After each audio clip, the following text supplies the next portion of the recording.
So another way to glitch is to pixelate, right? You've seen things kind of pixelate before, whether monitors pixelate or whether you zoom in too close to something, it pixelates. I'm going to show you ways you can pixelate and then ways you can kind of take that onto your actual image itself and what you can kind of do with that going down the line. So the first thing is we're going to take this image, and this is also a great thing to do for a color palette. If you're ever stuck with a color palette, the way I'm going to show you, it forms it into these really big blocks, and you can choose color palettes just based upon how an image breaks down. So what I am going to look at is I'm going to duplicate this, and I am going to turn it into a smart object so I can make some adjustments with it.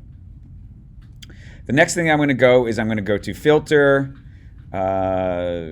Pixelate, Mosaic. Right? And what does it do?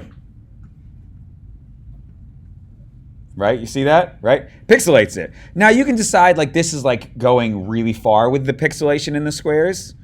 Or you could say, you know what, I just want it a little bit pixelated like this. Right? You decide visually however you guys want to do it. For this case, I am going to make it larger because I'm going to show you some interesting things that we can do with that.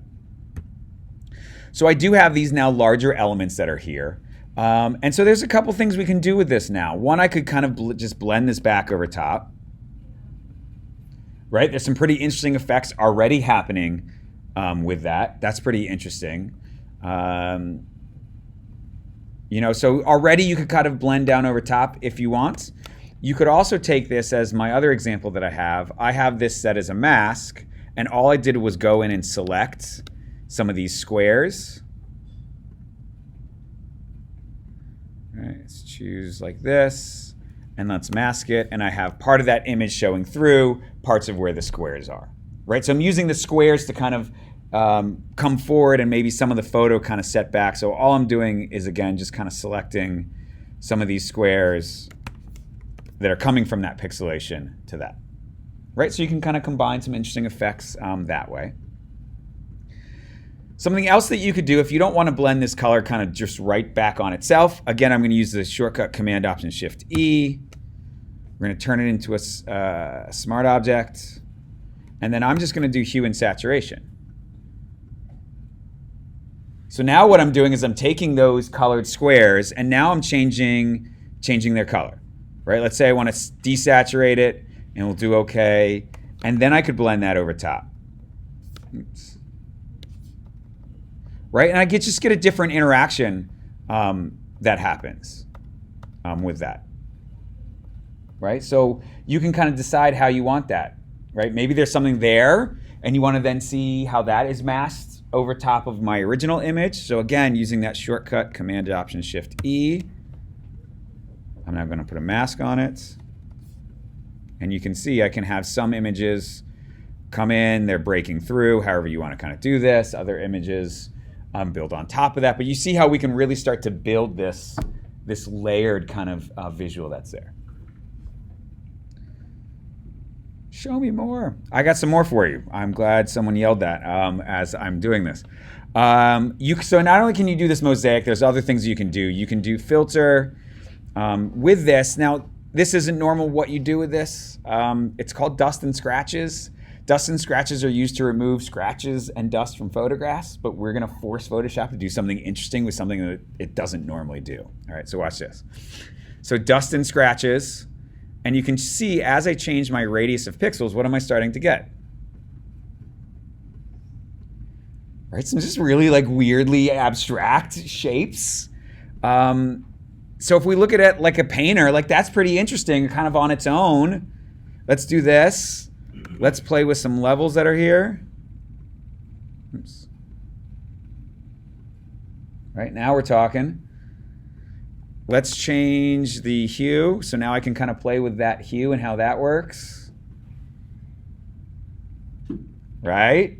See where we're going with this? So off of a photograph, I've got this really kind of distorting looking kind of thing, which is really interesting.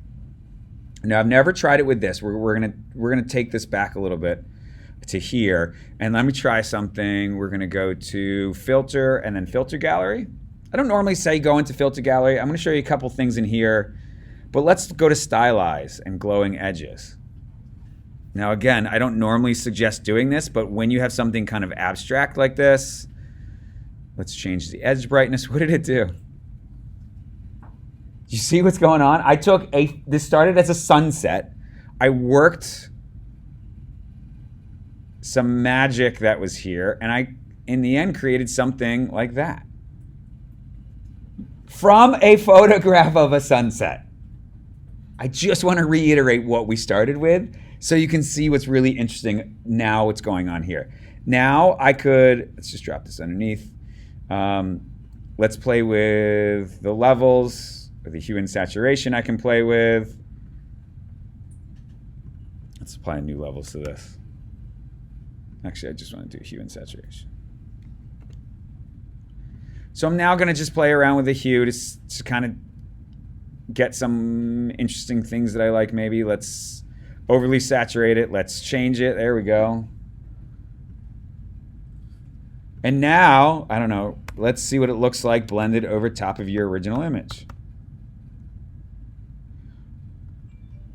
Right? I mean, just see what the possibilities of what you could do. And maybe you don't blend it back over top of this image. Maybe you say, hey, this was great. This is what I wanted. I'm done with everything else. This is where I want to go. Or maybe it's just simply here.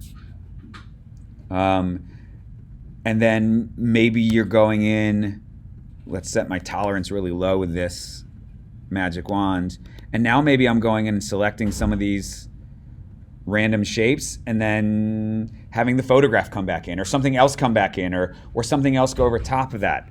It's just the idea that some of these glitching techniques can bring you down a completely abstract way that you can then use later. What if I wanted to now turn this into a brush? Right? I could turn this into a brush that I use then over top of other things.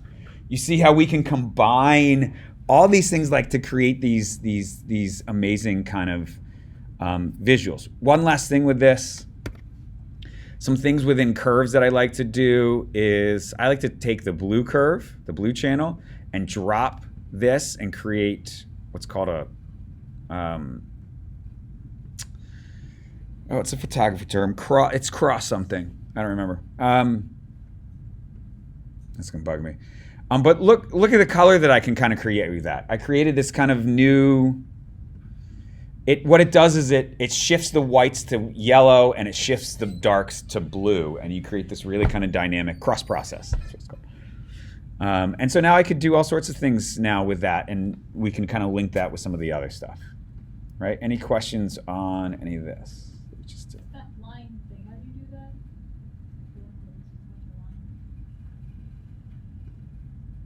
To where I went to, so a bunch of lines meaning this. But it was like Oh yeah, that's in the filter gallery, and that's called, what was that called?